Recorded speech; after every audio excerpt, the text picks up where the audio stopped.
દિલ્હીની બરોબર મધ્યમાં પેલો એક લોહ સ્તંભ ઊભો છે, જેને આપણે મેહરૌલીનો સ્તંભ કહીએ છીએ. 1500 વર્ષથી વધારે સમય થઈ ગયો. તે ખુલ્લા આકાશ નીચે તાપ, વરસાદ, ભેજ બધું જ સહન કરી રહ્યો છે. હા, અને છતાંય તેને આજ દિન સુધી કાટ નથી લાગ્યો. બરાબર. આજના આધુનિક ધાતુ વિજ્ઞાન માટે પણ આ મતલબ એક બહુ મોટો પડકાર છે. એ માત્ર કોઈ લોખંડનો ટુકડો નથી, પણ એ પ્રાચીન ભારતના એક એવા યુગની જીવંત સાબિતી છે જેને આપણા ઇતિહાસકારો બહુ જ ગર્વથી સુવર્ણયુગ કહે છે. એકદમ સાચી વાત છે. તો આજના આ ડીપ ડાઇવમાં આપણે આપણા સ્ત્રોતોના આધારે મગધમાં સ્થપાયેલા ગુપ્તવંશથી લઈને હર્ષવર્ધન અને પુલકેશી બીજા સુધીની એક અત્યંત ભવ્ય ઐતિહાસિક સફર ખેડવાના છે. અને હા, આપણો મુખ્ય ઉદ્દેશ્ય એ છે કે ખાસ કરીને પરીક્ષાની તૈયારી કરતા વિદ્યાર્થીઓ માટે આ પ્રકરણની નાનામાં નાની લીટીમાંથી તમામ પરીક્ષાલક્ષી માહિતી, નામો અને પારિભાષિક શબ્દોને આપણે એવી રીતે ડીકોડ કરીએ જેથી આ સમયગાળાનું આખું ચિત્ર મગજમાં એકદમ સ્પષ્ટ થઈ જાય અને બધા જ નાના મોટા પ્રશ્નો તૈયાર થઈ જાય. બિલકુલ. અને જુઓ, સુવર્ણયુગ શબ્દનો પ્રયોગ ઇતિહાસમાં બહુ જ સાવધાનીપૂર્વક થતો હોય છે. એટલે કોઈ પણ સામ્રાજ્યને સુવર્ણયુગ સુધી પહોંચવા માટે માત્ર લશ્કરી તાકાત પૂરતી નથી હોતી. રાઈટ. તેની પાછળ એક અખૂટ આર્થિક સમૃદ્ધિ જોઈએ, એક અત્યંત કાર્યક્ષમ વહીવટી માળખું જોઈએ અને કલા તથા વિજ્ઞાનને ખીલવા માટે મુક્ત વાતાવરણ પણ એટલું જ જવાબદાર હોય છે. અને આ બધું કંઈ રાતોરાત નથી થતું. એની શરૂઆત એક બહુ જ મજબૂત પાયાથી થાય છે. બરાબર છે. અને આપણા સ્ત્રોતો એવું દર્શાવે છે કે આ પાયો મગધમાં ઈસુની 3જી સદીમાં નંખાયો હતો. સ્થાપક હતા શ્રીગુપ્ત અને ત્યારબાદ તેમના અનુગામી તરીકે ઘટોત્કચ ગુપ્ત આવ્યા. હા, આ બંને તો શરૂઆતના શાસકો હતા. હા, પણ સામ્રાજ્યની વાસ્તવિક શરૂઆત અને તેનો ખરો વળાંક ઈસવીસન 319માં આવે છે, જ્યારે ચંદ્રગુપ્ત પ્રથમ ગાદીએ બેઠા. રાઈટ. તેમણે લિચ્છી જાતિની રાજકન્યા કુમારદેવી સાથે લગ્ન કર્યા અને ત્યારબાદ જ તેમણે પેલું મહારાજાધિરાજનું મોટું બિરુદ ધારણ કર્યું. એક્ઝેક્ટલી. એટલે આ લગ્નને માત્ર કોઈ સામાજિક પ્રસંગ તરીકે ન જોઈ શકાય. તે સમયના રાજકારણમાં લિચ્છવીઓ બહુ જ અત્યંત શક્તિશાળી અને પ્રભાવશાળી જાતિ હતી. ઓહ, એટલે આ એક પોલિટિકલ મૂવ હતો? હા. ચંદ્રગુપ્ત પ્રથમે કુમારદેવી સાથે લગ્ન કરીને મગધના સિંહાસનને એક એવી રાજકીય અને લશ્કરી માન્યતા અપાવીને જેનાથી ગુપ્ત સામ્રાજ્યની સરહદો સીધી પ્રયાગરાજ અને સાકેત એટલે કે અયોધ્યા સુધી વિસ્તરી ગઈ. અરે વાહ! હું તો એમ કહીશ કે આ એક માસ્ટર સ્ટ્રોક હતો, જેણે ગુપ્તોને સ્થાપકોમાંથી સીધા સામ્રાજ્યવાદી બનાવી દીધા. સાચી વાત. અને પોતાની આ મહાન સિદ્ધિને ચિરંજીવી બનાવવા માટે ચંદ્રગુપ્ત પ્રથમે પોતાના રાજ્યાભિષેકથી જ ગુપ્ત સંવતની શરૂઆત કરાવી દીધી. અને એક બહુ જ રસપ્રદ ફેક્ટ આપણા સ્ત્રોતોમાં એ છે કે પેલી વલ્ભીવાળી વાત ને. હા, મગધમાં શરૂ થયેલો આ ગુપ્ત સંવત છેક સૌરાષ્ટ્રના વલ્ભીના શાસકોએ પણ સ્વીકાર્યો હતો. બરાબર. આ બતાવે છે કે સત્તાનો દબદબો છેક ગુજરાત સુધી ભૌગોલિક સીમાઓ વટાવી ચૂક્યો હતો. પણ આ સામ્રાજ્યને ખરા અર્થમાં અખિલ ભારતીય સ્વરૂપ તેમના પુત્ર સમુદ્રગુપ્તે આપ્યું. હા, સમુદ્રગુપ્ત. અને સમુદ્રગુપ્ત વિશેની સૌથી વિશ્વસનીય માહિતી આપણને તેમના રાજકવિ હરિશેણે રચેલા પ્રયાગરાજના સ્તંભલેખમાંથી મળે છે, જેને આપણે પ્રયાગ પ્રશસ્તિ કહીએ છીએ. જો, પ્રયાગ પ્રશસ્તિ ખરેખર સમુદ્રગુપ્તના લશ્કરી વિજયનો એક બહુ જ વિસ્તૃત દસ્તાવેજ છે. તેમની આખી દિગ્વિજય યાત્રા આશ્ચર્યજનક હતી. ઉત્તરમાં છેક અફઘાનિસ્તાન સુધી ફેલાયેલા કુષાણ શાસનતંત્રને તેમણે હરાવ્યું અને દક્ષિણમાં વિંધ્ય પર્વતમાળાઓ પાર કરીને 12 જેટલા રાજાઓને યુદ્ધમાં પરાજિત કર્યા. 12 રાજાઓ? હા, પણ અહીં તેમની ખરી રાજકીય સમજદારી દેખાય છે. ઉત્તરના રાજ્યોને તો તેમણે મગધમાં સીધા ભેળવી દીધા, પરંતુ દક્ષિણના જે 12 રાજાઓને હરાવ્યા ને એમનું રાજ્ય ખાલસા ન કર્યું. એટલે એમનું રાજ્ય પાછું આપી દીધું? હા, તેમને ખંડિયા રાજાઓ તરીકે પુનઃસ્થાપિત કર્યા. અરે, આ રણનીતિને જોઈને તો મને આધુનિક બિઝનેસના પેલા ફ્રેન્ચાઇઝી મોડલની યાદ આવે છે. ફ્રેન્ચાઇઝી મોડલ કેવી રીતે? એટલે જાણે કે તમે દક્ષિણમાં જઈને કોઈ હરીફ કંપનીને હરાવો છો, પણ પછી ત્યાંની બ્રાન્ચ ચલાવવા માટે એ જ મેનેજરને પાછો ખુરશી પર બેસાડી દો છો અને કહો છો કે ભાઈ દર વર્ષે મને મારો નફો એટલે કે ખંડણી મોકલી આપજે. અચ્છા. સીધો વહીવટ કરવાના બદલે પ્રોફિટ શેરિંગ. એટલે હું વિચારતો હતો કે શું આ નીતિ પાછળ માત્ર ડહાપણ હતું કે પછી દક્ષિણ સુધી સીધો વહીવટ ચલાવવાની કોઈ વ્યવહારિક મુશ્કેલી હતી? હા, તમારી આ સરખામણી રસપ્રદ છે ખરા, પણ આધુનિક ફ્રેન્ચાઇઝી મોડેલ કરતાં આ ઘણું વધારે આક્રમક હતું. રાઈટ, આ તો રાજાશાહી હતી. હા, આધુનિક વ્યવસ્થામાં તો મૂળ કંપની બ્રાન્ડિંગ અને સપોર્ટ આપે છે. અહીં સમુદ્રગુપ્તનો બહુ સ્પષ્ટ સંદેશ હતો કે ભાઈ સત્તા મારી છે, ખંડણી ચૂકવતા રહેજો, નહીતર મારું સૈન્ય ફરીથી આવશે. બરાબર. અને જો આપણે પ્રાચીન સમયના ભૌગોલિક અને લોજિસ્ટિકલ પડકારોને સમજીએ ને, તો પાટલીપુત્રથી છેક દક્ષિણ ભારત સુધી કાયમી લશ્કર રાખવું અને સીધો વહીવટ ચલાવવો એ આર્થિક રીતે એકદમ આત્મઘાતી પગલું સાબિત થાત. એ જમાનામાં ટ્રાન્સપોર્ટેશન પણ ક્યાં હતું? બિલકુલ. વિંધ્યના ગીચ જંગલો અને નદીઓ પાર કરીને સંદેશા વ્યવહાર કરવો લગભગ અશક્ય હતો. એટલે આ ખંડણી સિસ્ટમ જ એકમાત્ર વ્યવહારિક ઉકેલ હતો જેણે મગધની તિજોરીને સતત ભરપૂર રાખી. અને આ ભરાયેલી તિજોરીનો ઉપયોગ તેમને કલા પાછળ બહુ સારી રીતે કર્યો. સમુદ્રગુપ્ત માત્ર કોઈ તલવારબાજ ન હતા. આપણે જોઈએ છે કે તેમના સિક્કાઓમાં તેમને વીણા વગાડતા દર્શાવવામાં આવ્યા છે. હા, એ બહુ પ્રખ્યાત સિક્કાઓ છે. તેમણે અનેક કાવ્યો રચીને કવિરાજનું બિરુદ પણ મેળવ્યું અને પોતાની સત્તાને ધાર્મિક પીઠબળ આપવા અશ્વમેધ યજ્ઞ પણ કર્યો. અને આ જ આર્થિક અને રાજકીય પાયા પર તેમના પુત્ર ચંદ્રગુપ્ત બીજાએ ગુપ્ત સામ્રાજ્યને ખરા અર્થમાં સુવર્ણયુગની ટોચ પર પહોંચાડ્યું. હા, જેમને ઇતિહાસ વિક્રમાદિત્ય તરીકે ઓળખે છે. એકદમ સાચું. હવે ચંદ્રગુપ્ત બીજાની સૌથી મોટી રાજકીય અને લશ્કરી સિદ્ધિ એટલે ગુજરાત અને સૌરાષ્ટ્ર પરનો વિજય. બરાબર. કારણ કે ગુજરાત પર છેલ્લા 300 વર્ષથી શક ક્ષત્રપ વંશનું શાસન હતું. અને આ ક્ષત્રપોને હરાવવા એ કોઈ સામાન્ય વાત નહોતી. પણ આ હુમલા પહેલાની એમની કૂટનીતિ ખાસ જોવા જેવી છે. તેમને પોતાની દીકરી પ્રભાવતીના લગ્ન મહારાષ્ટ્ર અને મધ્ય ભારતના શક્તિશાળી વાકાટક વંશમાં કરાવ્યા. એટલે કે તેમણે મહારાષ્ટ્ર તરફથી આવતા કોઈ પણ ખતરાને મિત્રતામાં બદલી નાખ્યો. પોતાની દક્ષિણની સરહદ એકદમ સુરક્ષિત કરી લીધી અને પછી પૂરી તાકાતથી ગુજરાતના શકો પર ત્રાટક્યા. હા, એક્ઝેક્ટલી. આ વિજયથી જ તેમને શકારી એટલે કે શકોના દુશ્મન અને વિક્રમાદિત્ય એવા બે મોટા બિરુદો મળ્યા. પણ મારું એવું માનવું છે કે આ જમીન જીતવા પાછળ એક બહુ જ મોટો આર્થિક હેતુ હતો. માત્ર કોઈ નવી જમીન મળવાથી સામ્રાજ્ય રાતોરાત અમીર નથી થઈ જતું. તમે એકદમ સાચી દિશા પકડી છે. ગુજરાત જીતવાનો સીધો અર્થ એ હતો કે ગુપ્ત સામ્રાજ્યને હવે અરબી સમુદ્રનો સીધો કાંઠો મળી ગયો. રાઈટ, બંદરો. હા, આપણા સ્ત્રોતો સ્પષ્ટ ઉલ્લેખ કરે છે કે ભૃગુ કચ્છ એટલે કે આજનું આપણું ભરૂચ અને સ્તંભ તીર્થ એટલે કે આજનું ખંભાત, આ બંને અત્યંત ધમધમતા આંતરરાષ્ટ્રીય બંદરો હવે સીધા પાટલીપુત્રના નિયંત્રણમાં આવી ગયા હતા. એટલે અઢળક સંપત્તિ. બિલકુલ. પશ્ચિમના દેશો અને રોમન સામ્રાજ્ય સાથેનો દરિયાઈ વ્યાપાર સીધો ગુપ્ત તિજોરીમાં વિદેશી હુંડિયામણ અને સોનું ઠાલવવા લાગ્યો.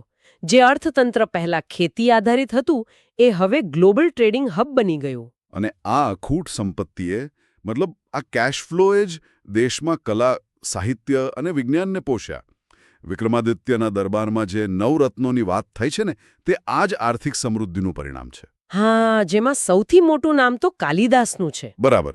સંસ્કૃત સાહિત્યના સર્વોચ્ચ શિખર સમાન મહાકવિ કાલિદાસ, આયુર્વેદના પ્રકાંડ પંડિત અને રાજવૈદ્ય ધન્વંતરી, મહાન ખગોળશાસ્ત્રી વરાહમિહિર, પછી વૈતાલ ભટ્ટ અને શબ્દકોશના રચયિતા અમરસિંહ, આ બધા જ આ દરબારની શોભા હતા. હા, અને આ ઉપરાંત તેમની બીજી રાજધાની ઉજ્જૈન હતી, જે કલા અને વ્યાપારનું બીજું મોટું કેન્દ્ર બની ગઈ હતી.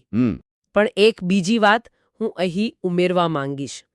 સામાજિક અને ધાર્મિક સહિષ્ણુતા પણ આ સમયની એક બહુ મોટી વિશેષતા હતી. ચંદ્રગુપ્ત બીજો પોતે પરમ ભાગવત એટલે કે ચુસ્ત વૈષ્ણવ ધર્મી હતા. ઓકે. આમ છતાં તેમનો મુખ્ય સેનાપતિ આમ્રકારદેવ બૌદ્ધ ધર્મી હતો અને તેમનો રાજ્યમંત્રી વીરસેન, જેને શબસેન પણ કહેવાય છે, તે શૈવ ધર્મી હતો. અરે વાહ! મતલબ દરેક ધર્મના લોકોને ઉચ્ચ હોદ્દાઓ મળતા હતા? હા. ચીની યાત્રાળુ ફાઈયાન જ્યારે ભારતમાં આવ્યા ત્યારે તેમને પોતાની નોંધપોથીમાં આ શાંતિ, સહિષ્ણુતા અને કાયદા વ્યવસ્થાની ખૂબ જ પ્રશંસા કરી છે. આપણે શરૂઆતમાં જે દિલ્હીના મહેરોલી લોહ સ્તંભની વાત કરી, તે પણ આ જ સમયગાળાનું સ્થાપત્ય છે. સાથે જ અજંતાની ગુફાઓના પેલા અદ્ભુત કલામંડપો, પણ આ જ યુગની ભેટ છે. સાચી વાત. પણ હવે એક બહુ જ મોટો પ્રશ્ન ઊભો થાય છે. ખાસ કરીને પરીક્ષાલક્ષી તૈયારી માટે આ સેક્શન બહુ અગત્યનું છે. વહીવટીતંત્રવાળો. હા, આટલું વિશાળ સામ્રાજ્ય ઉત્તરથી લઈને છેક દક્ષિણ સુધી ફેલાયેલું, જેનો વેપાર આંતરરાષ્ટ્રીય સ્તરે ચાલતો હોય, તેને ચલાવવું કેવી રીતે? આ કોઈ એક રાજા કે સેનાપતિના હાથની વાત તો ન હતી. વહીવટી તંત્રનું એક પ્રોપર માળખું હોવું જરૂરી હતું. જુઓ, ગુપ્તયુગની વહીવટી વ્યવસ્થા અત્યંત વિકેન્દ્રિત અને સુવ્યવસ્થિત હતી. શાસનતંત્ર મુખ્યત્વે 3 સ્તરમાં વહેંચાયેલું હતું: કેન્દ્રીય, પ્રાંતીય અને સ્થાનિક. બરાબર. કેન્દ્રમાં રાજા સર્વોચ્ચ હતો, પણ રોજના વહીવટ માટે એક વિશાળ અમલદારશાહી કાર્યરત હતી. ઉદાહરણ તરીકે, મુખ્ય સેનાપતિને મહાબલાધિકૃત કહેવામાં આવતા. મહાબલાધિકૃત. અને વિદેશ મંત્રી માટે એક બહુ જ રસપ્રદ શબ્દ વપરાતો, મહાસંધિ વિગ્રહક. હા. આ શબ્દ પોતે જ ઘણું બધું કહી જાય છે. સંધિ એટલે કે મિત્રતા કે કરાર કરવા, અને વિગ્રહ એટલે કે યુદ્ધ કરવું કે સંબંધ તોડવા. બિલકુલ. આ માત્ર એક પદ ન હતું, આ એક અત્યંત શક્તિશાળી હોદ્દો હતો. જ્યારે સામ્રાજ્યની સરહદો સતત વિસ્તરતી હોય અને પડોશી રાજ્યો સાથે ક્યારેક વ્યાપારી સંધિઓ કરવાની હોય તો ક્યારેક સૈન્ય મોકલીને તેમને ખંડિયા બનાવવાના હોય, ત્યારે આ મહાસંધિ વિગ્રહકના નિર્ણયો આખા સામ્રાજ્યનું ભવિષ્ય નક્કી કરતા. સાચું. પછી મહેલો અને દ્વારોના રક્ષકોના વડાને મહાપ્રતિહાર કહેવાતા. હવે આપણા શ્રોતાઓ માટે સૈન્યના કેટલાક અગત્યના હોદ્દાઓ યાદ રાખવા માટેની એક મસ્ત ટ્રીક છે. પ્રાચીન સમયમાં સંસ્કૃતમાં અશ્વ એટલે ઘોડો, તો ઘોડેસવાર સેનાના વડા એટલે મહાઅશ્વપતિ. બરાબર છે. અને સંસ્કૃતમાં પીલું એટલે હાથી, તો આટલી વિશાળ હાથી સેનાના વડાને મહાપીલુપતિ કહેવામાં આવતા. છે ને એકદમ સરળ? બહુ જ સરસ ટ્રીક છે. અને હા, આટલા મોટા સામ્રાજ્યનો હિસાબ કિતાબ અને દસ્તાવેજો સાચવનાર અધિકારી પુસ્તપાલ તરીકે ઓળખાતા. હા, પુસ્તપાલ. હવે જો આપણે પ્રાંતીય સ્તરે જોઈએ ને, તો આખા સામ્રાજ્યને અલગ અલગ પ્રાંતોમાં વહેંચવામાં આવ્યું હતું, જેને ભુક્તિ કહેવામાં આવતું. ઓકે, ભુક્તિ. હા, અને આ ભુક્તિના વડા તરીકે ઉપરીકની નિમણૂક થતી. વહીવટને વધુ સરળ બનાવવા માટે પાછા ભુક્તિને જિલ્લામાં વિભાજિત કરવામાં આવતા, જેને વિષય કહેવાતું. અચ્છા, ભુક્તિ અને એની અંદર વિષય. બિલકુલ. અને છેવાડે ગ્રામ કક્ષાએ સ્થાનિક સમિતિઓ હતી, જેમાં ગામના વડીલો અને મુખી જમીન મહેસૂલથી લઈને ન્યાય સુધીના કામકાજ સંભાળતા. રાઈટ. હવે અર્થતંત્રની વાત કરીએ તો આર્થિક આધાર મુખ્યત્વે ખેતી પર હતો. જમીન મહેસૂલની વ્યવસ્થામાં વાર્ષિક, ત્રિવાર્ષિક અને પંચવાર્ષિક એમ અલગ અલગ ખેત પદ્ધતિઓ અમલમાં હતી. રાજા જમીનની કુલ ઉપજનો 6ઠ્ઠો ભાગ એટલે કે 1/6 ભાગ કર તરીકે લેતો. આ સિવાય આપણે આગળ જોયું તેમ વ્યાપાર તો ધમધમતો જ હતો. હા, એ તો છે જ. અને ધાર્મિક રીતે જોઈએ તો વૈષ્ણવ ધર્મ રાજ્ય ધર્મ હતો. પણ દક્ષિણ ભારતમાં આ જ સમયગાળામાં ભક્તિ આંદોલનના બીજ રોપાઈ રહ્યા હતા. પેલા અલવાર અને નયનાર સંતો. હા, શૈવ સંતોને નયનાર અને વૈષ્ણવ સંતોને અલવાર કહેવામાં આવતા. અને બીજી બાજુ બૌદ્ધ ધર્મ પણ પોતાની રીતે વિસ્તરી રહ્યો હતો અને તેના મહાયાન તેમજ હીનયાન એમ બંને પંથનો વિકાસ ચાલુ જ હતો. અને આપણે વિજ્ઞાનના યોગદાનને તો કોઈ રીતે ઓછું આંકી જ ન શકીએ. ગણિત અને ખગોળશાસ્ત્રના પિતામહ સમાન આર્યભટ્ટે શૂન્ય અને દશાંશ પદ્ધતિની શોધ કરીને આખી દુનિયાની ગણતરી કરવાની રીત બદલી નાખી. બિલકુલ. વરાહ મિહિરે બૃહદ સંહિતા જેવો મહાન ખગોળશાસ્ત્રીય ગ્રંથ આપ્યો, જ્યારે તબીબી અને આયુર્વેદ ક્ષેત્રે વાઘભટ્ટે અષ્ટાંગ હૃદય સંહિતાની રચના કરી. હા, અને સાહિત્યમાં કાલિદાસના મહાકાવ્યો અભિજ્ઞાન શાકુંતલમ, રઘુવંશમ અને મેઘદૂતમ, આ બધી કૃતિઓએ સંસ્કૃત ભાષાને વિશ્વ સ્તરે પ્રસ્થાપિત કરી દીધી. અરે વાહ! પણ આ બધું સાંભળીએ ને ત્યારે એવું થાય કે આ સામ્રાજ્ય તો એકદમ અજેય હતું. તો પછી આટલું પાવરફુલ માળખું આખરે પતન તરફ કેવી રીતે ગયું? એ બહુ સ્વાભાવિક પ્રશ્ન છે. સ્ત્રોતો જણાવે છે કે ચંદ્રગુપ્ત બીજા પછી કુમારગુપ્ત પહેલો ગાદી આવ્યો, જેણે પેલી જગપ્રસિદ્ધ નાલંદા વિદ્યાપીઠની સ્થાપના કરી. ત્યારબાદ વીરપુત્ર સ્કંદગુપ્ત ગાદીએ બેઠો. પણ ઈસવી સન 550ની આસપાસ આખું ગુપ્ત સામ્રાજ્ય છિન્નભિન્ન થઈ ગયું. આ કેવી રીતે બન્યું? શું આ વિકેન્દ્રિત વહીવટી માળખું જેનું કારણ હતું? જુઓ, હું હંમેશા કહેતી હોઉં છું કે કોઈ પણ મોટા સામ્રાજ્યના પતન પાછળ મોટે ભાગે આંતરિક નબળાઈ અને બાહ્ય આક્રમણ એમ બે પરિબળો એકસાથે કામ કરતા હોય છે. ઉત્તર પશ્ચિમ સરહદેથી હુણો નામની બર્બર અને આક્રમક જાતિના સતત હુમલાઓ શરૂ થઈ ગયા હતા. સ્કંદગુપ્તે શરૂઆતમાં તો તેમને જડબાતોડ જવાબ આપીને રોકી રાખ્યા, પણ આ સતત ચાલતા યુદ્ધોએ સામ્રાજ્યની આર્થિક કમર તોડી નાખી. અરે રે. અને તમે જે કહ્યું ને, એ બીજું મોટું કારણ એ જ વિકેન્દ્રિત વહીવટી માળખું હતું, જેણે શરૂઆતમાં સામ્રાજ્યને સફળ બનાવ્યું હતું. એટલે કે જ્યારે કેન્દ્રમાં રાજા શક્તિશાળી હોય ત્યારે પ્રાંતના વડાઓ પેલા ઉપરીકો અને દક્ષિણના ખંડિયા રાજાઓ કાબૂમાં રહે છે. બિલકુલ. પણ સ્કંદગુપ્ત પછીના શાસકો નિર્બળ નીવડ્યા, કેન્દ્ર ઢીલું પડ્યું અને પરિણામે આ જ પ્રાંતીય વડાઓ કરવેરા મોકલવાનું બંધ કરીને પોતપોતાના વિસ્તારોમાં સ્વતંત્ર થવા લાગ્યા. હા, એટલે એક તરફ આંતરિક બળવાઓ અને બીજી તરફ બહારથી હુણોનો હુમલો. આ બેવડા ફટકાએ પાટલીપુત્રની સત્તાના ટુકડા કરી નાખ્યા. બરાબર. અને આ ગુપ્ત સામ્રાજ્યના પતન પછી ઉત્તર ભારત ફરી એકવાર રાજકીય શૂન્યાવકાશમાં ધકેલાઈ ગયો.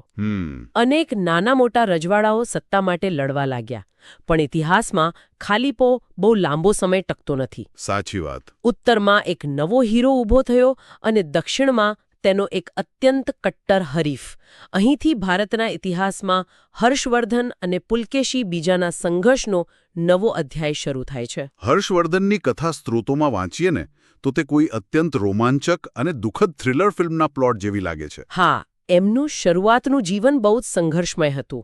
ઉત્તરમાં થાણેશ્વર મુકામે પુષ્યભૂત વંશ ધીમે ધીમે સત્તા પર આવી રહ્યો હતો. પ્રભાકર વર્ધનના અવસાન પછી તેમનો મોટો પુત્ર રાજ્યવર્ધન ગાદીએ આવે છે. પણ અચાનક રાજકીય ભૂકંપ આવે છે. હા, ગોળ પ્રદેશના શક્તિશાળી રાજા શશાંક અને માલવરાજે એકસાથે મળીને કનોજ પર હુમલો કરી દીધો. બાપરે. અને આ માત્ર કોઈ લશ્કરી હુમલો ન હતો, તે એક રાજકીય ષડયંત્ર હતું. તેમણે કનોજના રાજા ધ્રુવવર્માની નિર્દયતાથી હત્યા કરી અને રાજ્યશ્રીને કેદ કરીને તેનું અપહરણ કર્યું. અરે, આ સમાચાર સાંભળીને મોટાભાઈ રાજ્યવર્ધન પોતાની બહેનને બચાવવા વિશાળ સૈન્ય લઈને જાય છે, પણ યુદ્ધના મેદાનમાં દગાથી તેમની પણ હત્યા કરી દેવામાં આવે છે. હા, એ બહુ જ દુઃખદ ઘટના હતી. કલ્પના બહારની પરિસ્થિતિ છે આ. એક જ ઝટકે બનેવીની હત્યા, બહેનનું અપહરણ અને મોટાભાઈનું મોત. હર્ષવર્ધન એ સમયે બહુ જીવાન હતા. તેમની પર આખા થાણેશ્વર રાજ્યને બચાવવાની અને બહેનને શોધવાની બેવડી જવાબદારી આવી પડી. આવી કપરી પરિસ્થિતિમાં કોઈ પણ સામાન્ય માણસ તૂટી જાય. પણ ઈસવીસન 606માં જ્યારે હર્ષવર્ધને સત્તા સંભાળીને, ત્યારે તેમણે જે લશ્કરી કુનેહ અને પરિપક્વતા દાખવી તે ખરેખર અદ્ભુત હતી. રાઈટ. તેમણે બૌદ્ધ આચાર્ય દિવાકર મિત્રની મદદથી પોતાની બહેન રાજ્યશ્રીને વિંધ્યના જંગલોમાંથી શોધી કાઢી અને સતી થતા બચાવી લીધી.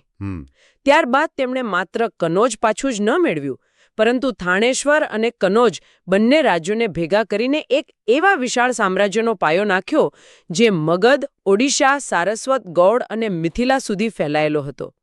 તેમણે ઉત્તર ભારતને ફરીથી એક તાંતણે બાંધ્યું.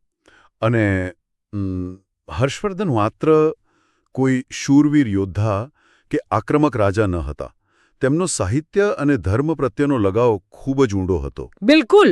તેમના જ સમયમાં પેલા પ્રખ્યાત ચીની યાત્રી યુઆન શ્વાંગ એટલે કે હ્યુએન સાંગ ભારતમાં આવ્યા અને વર્ષો સુધી તેમના દરબારમાં અને નાલંદામાં રહ્યા. હર્ષે કનોજમાં યુઆન શ્વાંગના અધ્યક્ષપદે એક ભવ્ય ધર્મ પરિષદનું આયોજન પણ કર્યું હતું. હા, અને શિક્ષણ પ્રત્યેની તેમની પ્રતિબદ્ધતા એ વાત પરથી સાબિત થાય છે કે તેમણે નાલંદા વિદ્યાપીઠના નિભાવ અને વિકાસ માટે પોતાની આવકમાંથી 100 જેટલા ગામ ભેટમાં આપી દીધા હતા. અરે વાહ, 100 ગામ! હા, આ ઉપરાંત હર્ષવર્ધન પોતે સંસ્કૃત ભાષાના એક બહુ ઉચ્ચ કોટીના સાહિત્યકાર હતા. કાયમી યુદ્ધો અને રાજવહીવટ વચ્ચે પણ સમય કાઢીને તેમણે નાગાનંદ, રત્નવલી અને પ્રિયદર્શિકા જેવા 3 ઉત્તમ નાટકો લખ્યા. રાજા પોતે નાટકો લખતા હતા? હા, અને તેમના દરબારી કવિ બાણભટ્ટે હર્ષવર્ધનના જીવન પરથી હર્ષચરિતમ લખ્યું અને સાથે જ સંસ્કૃત સાહિત્યની મહાન કાદંબરી પણ લખી, જે આજે પણ સાહિત્યિક દ્રષ્ટિએ અમૂલ્ય ગણાય છે. ઉત્તર ભારતમાં હર્ષવર્ધન અજેય બની ગયા હતા. તેમની વિજયકૂચ સતત આગળ વધી રહી હતી. પણ દક્ષિણ તરફ આગળ વધતા તેમની આ કૂચને એક અત્યંત મજબૂત દિવાલ સાથે ટકરાવવું પડ્યું. હા, પુલકેશી બીજો લગભગ 40 વર્ષ સુધી શાસન કર્યું અને તેનું લશ્કરી કવવત હર્ષવર્ધનથી જરાય કમ નહોતું. બિલકુલ નહીં. તેણે દક્ષિણ ભારતમાં કદંબો, માહેશ્વરના ગંગો અને કોંકણના મૌર્યોને હરાવીને સંપૂર્ણ દક્ષિણ ભારત પર પોતાનો કબજો જમાવ્યો હતો અને પેલું દક્ષિણાપથના સ્વામીનું ગૌરવશાળી બિરુદ મેળવ્યું હતું. હા, અને તેની કૂટનીતિ માત્ર ભારત પૂરતી સીમિત ન હતી. ઈરાનના શહેનશાહ ખુશરો બીજો તેના ખાસ મિત્ર હતા અને તેમની વચ્ચે રાજદૂતોની આપલે પણ થતી હતી. મતલબ ઇન્ટરનેશનલ રિલેશન્સ. હા, હવે જ્યારે બે આવા મહાન અને શક્તિશાળી સામ્રાજ્યવાદી શાસકો ઉત્તરમાંથી હર્ષવર્ધન અને દક્ષિણમાંથી પુલકેશી બીજો પોતાની સરહદો વિસ્તારતા એકબીજાની નજીક આવે ત્યારે ટકરાવ નિશ્ચિત બની જાય છે. અને આ ઐતિહાસિક મહાયુદ્ધ નર્મદા નદીના કાંઠે લડાયું. નર્મદાની ભૌગોલિક સ્થિતિ હંમેશા ઉત્તર અને દક્ષિણ ભારત વચ્ચેની એક કુદરતી સીમારેખા રહી છે. હા, નર્મદાનું આ ભયંકર યુદ્ધ, જેમાં આખરે હર્ષવર્ધનના વિશાળ સૈન્યની હાર થઈ અને પુલકેશી બીજાનો વિજય થયો. આ પરિણામ ઇતિહાસનો એક બહુ મોટો વળાંક હતો. આપણે ઘણીવાર ઇતિહાસ વાંચતી વખતે આવી વૈકલ્પિક પરિસ્થિતિઓ વિચારતા હોઈએ છીએ. એટલે હું વિચારતો હતો કે જો હર્ષવર્ધન આ નર્મદાનું યુદ્ધ જીતી ગયા હોત તો શું આખું ભારત ઉત્તરથી લઈને દક્ષિણ સુધી પ્રાચીન સમયના અશોક કે ગુપ્ત રાજાઓના સમયની જેમ ફરીથી એક જ રાજકીય છત્ર નીચે આવી ગયો હોત? આ ખરેખર એક બહુ જ મહત્વપૂર્ણ સવાલ છે. નર્મદાના યુદ્ધના પરિણામે નર્મદા નદી માત્ર કોઈ ભૌગોલિક રેખા ન રહેતા એક બહુ મજબૂત રાજકીય સરહદ બની ગઈ. રાઈટ. હર્ષવર્ધન ઉત્તરમાં સીમિત રહ્યા અને પુલકેશી દક્ષિણમાં. અને આને કારણે ઉત્તર અને દક્ષિણ ભારતના રાજકીય, સામાજિક અને સ્થાપત્યકીય ઇતિહાસે પોતપોતાની અલગ દિશામાં વિકાસ કર્યો. આ જ સમયગાળામાં આપણે જોઈએ છીએ કે દક્ષિણમાં કાંચીના પલ્લવો પણ સત્તામાં હતા, જેમણે મહાબલીપુરમના અદ્ભુત રથ મંદિરો અને કાંચીવરમનું કૈલાશનાથ મંદિર બંધાવીને દ્રવિડ સ્થાપત્ય શૈલીને નવી ઊંચાઈઓ આપી. પુલકેશી બીજાએ આ પલ્લવો સાથે પણ યુદ્ધો ખેડ્યા હતા. અરે વાહ! આજના આ ડીપ ડાઇવમાં આપણે ખરેખર સદીઓ લાંબી એક અત્યંત વિસ્તૃત સફર પૂરી કરી છે. મગધમાં શ્રીગુપ્ત અને ઘટોત્કચથી શરૂ થયેલો નાનકડો વંશ કેવી રીતે સમુદ્રગુપ્ત અને ચંદ્રગુપ્ત બીજાના નેતૃત્વમાં એક વિશાળ સુવર્ણ યુગમાં ફેરવાયો તે આપણે જોયું. બરાબર. તેમનું જટિલ અને અત્યંત સચોટ વહીવટી તંત્ર, જેમાં મહાસંધિ વિગ્રહકથી લઈને મહાપિલુપતિ સુધીના હોદ્દાઓ હતા, તેમની વાર્ષિક અને પંચવાર્ષિક કરવેરા પદ્ધતિ અને આર્યભટ્ટથી લઈને કાલિદાસ સુધીની અદ્ભુત સિદ્ધિઓ આપણે ઊંડાણપૂર્વક સમજી. હા, અને ત્યારબાદ એ સામ્રાજ્યના પતન પછી ઉત્તરમાં હર્ષવર્ધનનો એક ટ્રેજેડીમાંથી ઊભો થયેલો અદ્ભુત ઉદય અને દક્ષિણમાં પુલકેશી બીજા સાથેનો તેમનો ઐતિહાસિક ટકરાવ. બિલકુલ. આ તમામ નામો, પુસ્તકો અને વહીવટી હોદ્દાઓ કોઈપણ ઐતિહાસિક વિશ્લેષણ અને પરીક્ષાલક્ષી તૈયારી માટે પાયાના પથ્થર સમાન છે. સાચી વાત છે. જો ઇતિહાસ એ માત્ર તારીખો કે રાજાઓ કોણ કોની સામે લડ્યા તેની માહિતી નથી. તે માનવ સભ્યતાના ઉત્ક્રાંતિની કથા છે. જ્યારે કોઈ સામ્રાજ્ય વ્યાપારી બંદરો પર કબજો કરે છે ત્યારે અર્થતંત્ર કેવી રીતે બદલાય છે, અને જ્યારે કેન્દ્ર સત્તા નબળી પડે છે ત્યારે આખું વહીવટી માળખું કેવી રીતે તૂટી પડે છે, આ તમામ બાબતો આપણને વર્તમાન વ્યવસ્થાઓ સમજવામાં પણ એટલી જ મદદરૂપ થાય છે. વાત એકદમ સાચી છે. અને આ સાથે જ આપણે આપણા શરૂઆતના વિચાર પર પાછા આવીએ છીએ. ગુપ્ત રાજાઓ હોય કે હર્ષવર્ધન કે પુલકેશી બીજો, તેમણે અસંખ્ય યુદ્ધો કર્યા, હજારો હાથી ઘોડાઓના વિશાળ સૈન્ય ઊભા કર્યા અને લાખો ચોરસ માઇલ જમીન પર સત્તા જમાવી. બરાબર છે. પરંતુ આજે 1500 કે 1700 વર્ષ પછી ઇતિહાસમાં આપણે તેમને તેમના લોહિયાળ યુદ્ધો માટે એટલા યાદ નથી કરતા જેટલા તેમને કલા અને વિજ્ઞાનને આપેલા આશ્રય માટે કરીએ છીએ. બિલકુલ સાચું. આપણે તેમને નાલંદા વિદ્યાપીઠને નિભાવવા આપેલા 100 ગામોના દાનથી યાદ રાખીએ છીએ. વરાહમિહિર અને કાલિદાસ જેવા રત્નોને દરબારમાં આપેલા સ્થાનથી યાદ રાખીએ છીએ અને અજંતાની ગુફાઓના ક્યારેય ન ભૂંસાય તેવા રંગોથી યાદ રાખીએ છીએ. હા, સામ્રાજ્યો તો નષ્ટ થઈ જાય છે પણ કલા અમર રહે છે. એક્ઝેક્ટલી. મોટા મોટા સામ્રાજ્યો બન્યા, યુદ્ધો થયા અને કાળક્રમે એ મહાન રાજવંશો જમીનદોસ્ત પણ થઈ ગયા. તેમની મોટી સત્તાઓ આજે અસ્તિત્વમાં નથી, પરંતુ મહેરોલીનો પેલો કાઠખાધા વગરનો લોહસ્તંભ આજે પણ અડીખમ ઊભો છે. અને આર્યભટ્ટનો શૂન્યનો સિદ્ધાંત આજે પણ આધુનિક કમ્પ્યુટર ચલાવી રહ્યો છે. સાચી વાત. અને આ ઐતિહાસિક હકીકતો એક બહુ જ ઊંડો પ્રશ્ન ઊભો કરે છે. શું કોઈપણ દેશ કે સામ્રાજ્યનો અસલી સુવર્ણયુગ તેના લશ્કરી કદ અને તલવારના જોરે જીતેલી જમીનથી માપવો જોઈએ, કે પછી તેણે આવનારી પેઢીઓ માટે જ્ઞાન, વિજ્ઞાન અને કલાનો કેવો અવિનાશી વારસો છોડ્યો છે તેનાથી માપવો જોઈએ? આ એક એવો પ્રશ્ન છે જેનો જવાબ ઇતિહાસ હજુ પણ શોધી રહ્યો છે. ફરી મળીશું એક નવા ડીપ ડાઇવ સાથે.